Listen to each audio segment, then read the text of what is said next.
What's up, everyone? Hey, we are back on the Mac podcast. Hey, today we're talking about everything mastering your wealth with 10 financial ratios you probably are not tracking, but these are designed for your 20s and 30s so you can have financial freedom down the road.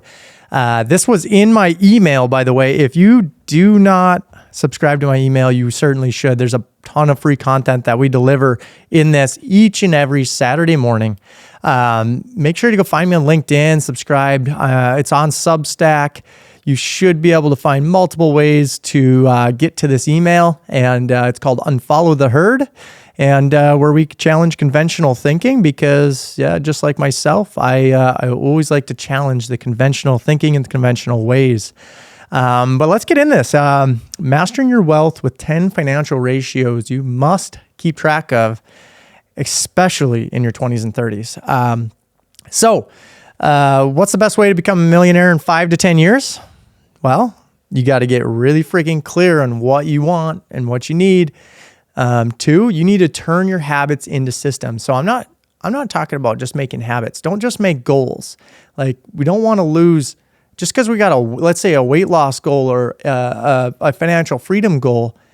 It's more important that you develop the habit instead of hitting the goal. The habit is always more important than the final outcome. So always remember that you need to have good habits in order to hit your goals, but it's always more important to stick to the habits themselves. So 2, turn habits into the systems. And 3, measure your progress along the way. Anything you don't measure, you're not going to know your progress.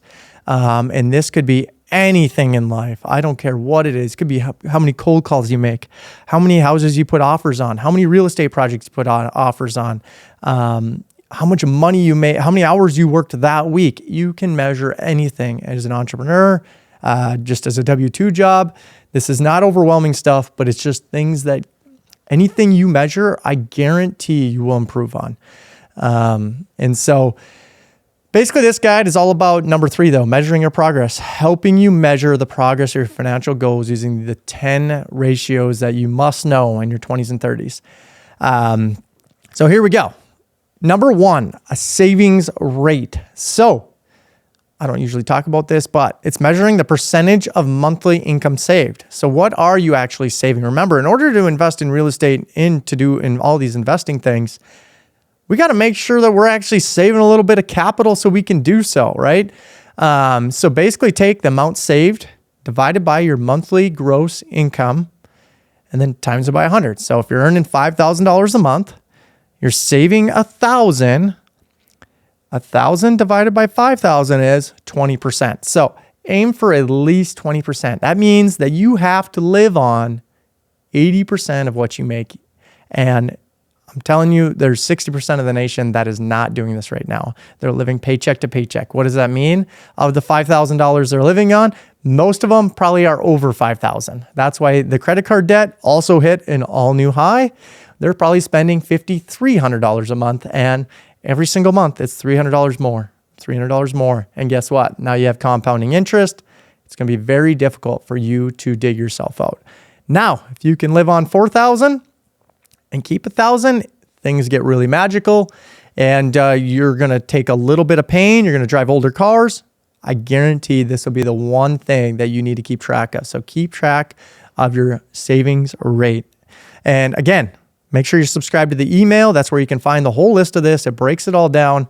I'm just going back through it so you help deliver you guys who want video message and listen to podcasts. So the second one, debt to income ratio. Now, very important when you're going to buy homes. You're going to buy anything where you need leverage at a bank. It's basically the amount of proportion of income consumed by debt. So your total monthly debt payments. So what's your debt payments divided by your monthly gross income times 100. So basically, if you owe $500 in credit cards with a $5,000 monthly income, that's 10%. You're owing $500 a month, or you owe $500 on your credit cards, and you owe 10%. So anyway, a debt to income, you want to make sure to keep it under 36%. That's kind of your magical number where your credit stays the highest. That means you have free credit available. Now, if you owe 10,000 and you have 5,000 in income, you're in a screwed position. You're not going to be easily going to dig yourself out of debt, but you need to, you must, before you go and try and buy anything. So number 3, the emergency fund ratio. So this is super important no matter what you own. I don't care if you run a business. I do this in all my businesses. You also have to do this on your properties. You want an emergency fund. So basically the duration your savings will cover your costs. So total emergency fund divided by monthly expenses. So basically $6,000 saved with $2,000 monthly expenses, you're covered for 3 months, right? So if you got $6,000 in the savings account and your income goes dry, 0, you can survive 3 months, and that's the minimum you want to cover. So, no different on a real estate project. Hey, if the expenses are $30,000 a month, I need to hold at least $90,000, if not $180,000 in the reserve line for unexpected things. I don't know if the roof's gonna, you know what I mean? I don't know what's going to happen. Maybe my occupancy drops. Maybe things happen. And you know what? It's better off than going to try and figure out how to plow money in there. It's better off having it in the property itself. And you know what? As long as that's built up enough, then we do distribution. So we always make sure to have 3 to 6 months, and this is key in anything. So emergency fund ratio. Number 4, investment assets to debt ratio. So basically, you're measuring your investment assets compared to your debt. So the formula is total investment assets divided by total debt. Basically, you got $100,000 in assets with $50,000 in debt. Well, your ratio's 2 to 1, right? So you don't want to over leverage anything, right? Like, no, we talk about this in real estate. You could talk about this in your car. People will leverage these cars, I think, to 110%. And then understand that, like, how fast that thing depreciates. And then they push the loan out. Well, I don't know what they're doing. They're doing like 72-month. I've heard longer, 84-month loans now. Like, you're never going to catch up with how fast that thing depreciates. You just are not. And it's the worst debt you could have. Now, if you're going to buy a $100,000 car and you can get a 0% financing and you have $100,000 in the bank already, I would tell you borrow the money, right? Don't leverage the car, but aim for a ratio that keeps you, in check, right? Like, you always want to be in an equity position. If you can stay in an equity position, you will stay out of trouble with the right reserves in place. So make sure that you have the right asset to debt ratio. Number 4. All right, 5, net worth growth rate. So annual increase in net worth. So how fast are you climbing your net worth each year? The formula, current net worth minus last year's net worth divided by the last year's net worth times 100. So basically $110,000 this year from $100,000 last year, you had a 10% growth. It's always interesting to me that most people don't even track their net worth. And you want to make sure that your growth is surpassing inflation, right? Like, if average inflation this year is, I don't know, let's just say 5. I don't know what the average will be, but we're all the way down to 3.2, I think they said last week. So let's just use 5. Now, if we want to always meet or beat, we want to beat it, right? Like, we don't want to even meet it because that means we had 0 growth. Well, we need to hit over 5% in order to do that. Are our investments making better than inflation? If we have all our money in savings, I guarantee that your savings rate is probably lower than inflation. And you know what? As soon as interest rates come back down, say in a year from now, whatever, if you got your money locked in savings and interest rates start slowing down or lowering, guess what? Real estate prices are going to go up. Stock prices are going to go up. You're going to miss the whole boat. Make sure that you have your money invested so you can beat inflation. I guarantee all your money sitting in a savings account will not beat inflation. It's proven many times over. Dollar cost average into your favorite fund. Do whatever you can to make sure that you can beat it. I would shoot for always a 10% growth at the bare minimum. 50% is too aggressive. Make it manageable. But the key here, guys, the whole freaking thing we're talking about this, make sure that you're actually tracking it. No one tracks this. And remember, your house is not your net worth. So don't think you're buying a house and all of a sudden your net worth is shooting up. No, it's not. You bought yourself a bill. And so let's go through like 5 more, a little more advanced. I just threw these in there because I thought they were fun, and I think it's important to listen to, and this could help you measure your own life. So again, if you're 20s or 30s, you should know some of these, but expense ratio, number 6, it's the portion spent on non-essentials. So discretionary spending, the formula is discretionary spending divided by total monthly income times 100. So basically, if you have $500 monthly on hobbies, golf, whatever you're doing with a $5,000 income, that's 10% on leisure. So you want to make sure that you're always below 30% because, guys, their living expense, sometimes like people's mortgage are 30 to 40%. Like that's the key. It should be actually under 30. Your living expenses should be under 30.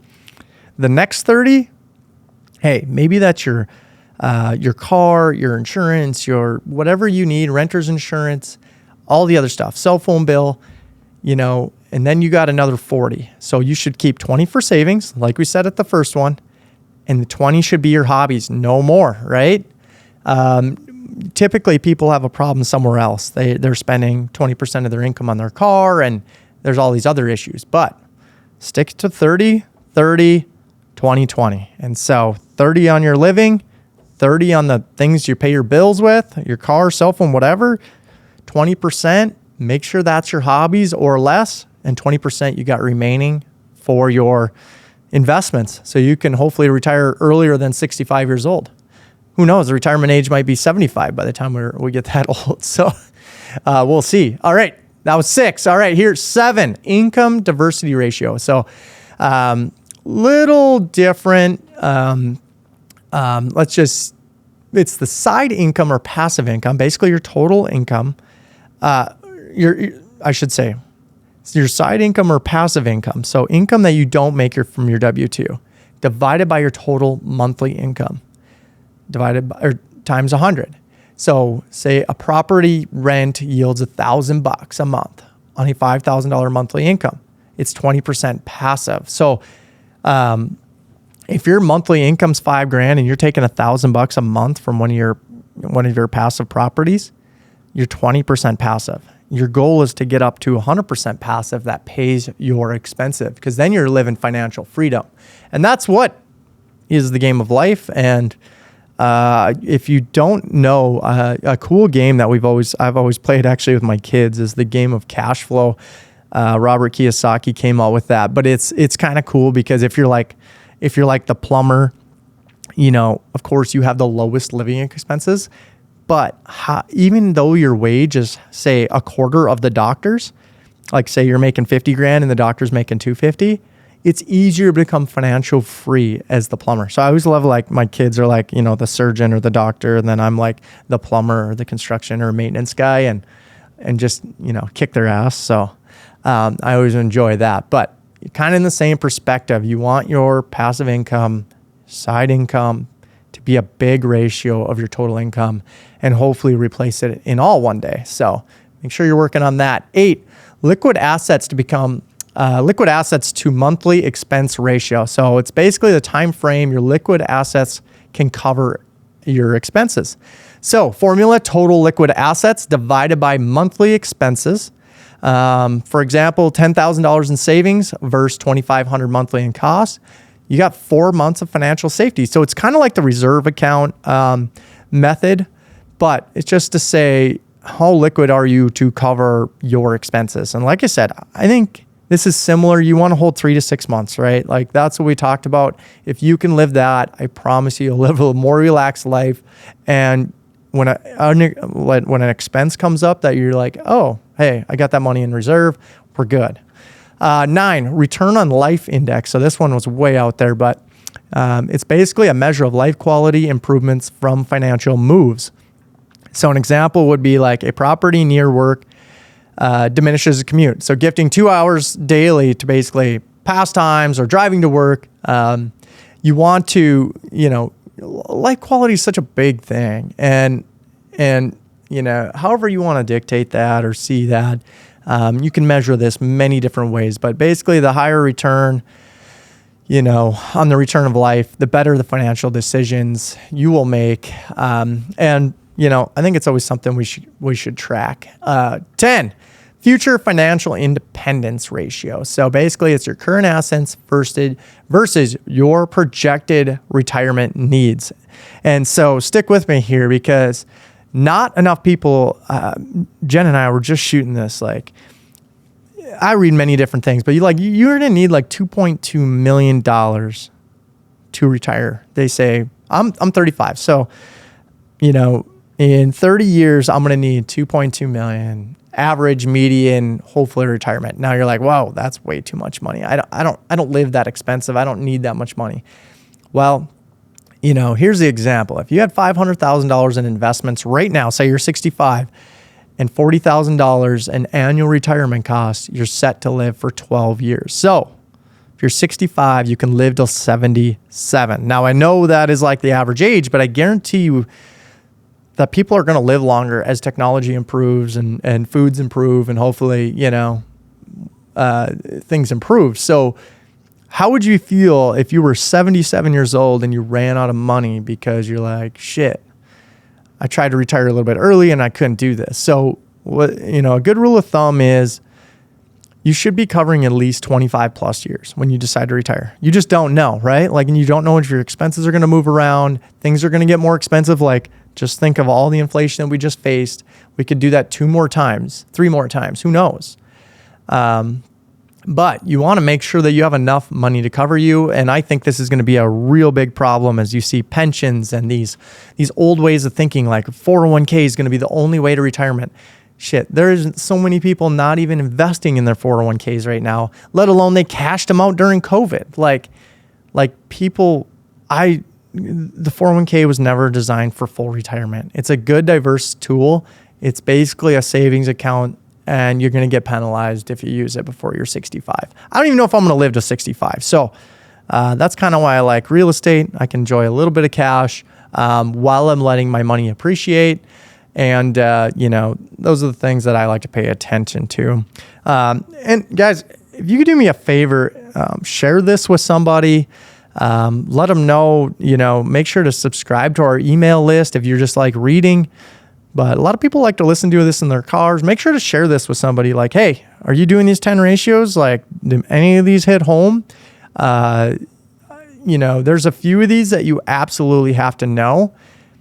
And if you don't know how to run a spreadsheet, like, I don't know, hit me up and I can try and like help you out with a spreadsheet of like making all these so you guys can track these. But you have to be tracking something. If you're not tracking anything, I guarantee you're not going to get these better. These are KPIs for your life. And this is to measure your, net worth in the future.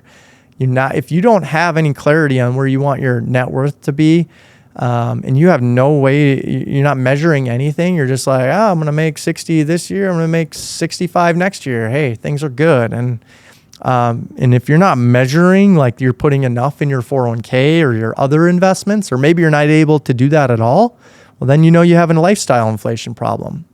So you need to get that in check. So I promise you, if you were to measure all 10 of these, you would be on a much clearer path, which you could do this week and literally change your life. So, guys, hopefully you got some value today. If you can, please share it. And mean the world to me if anyone can get a little bit of value from one of these ratios. And I hope I will see you in the next one, guys.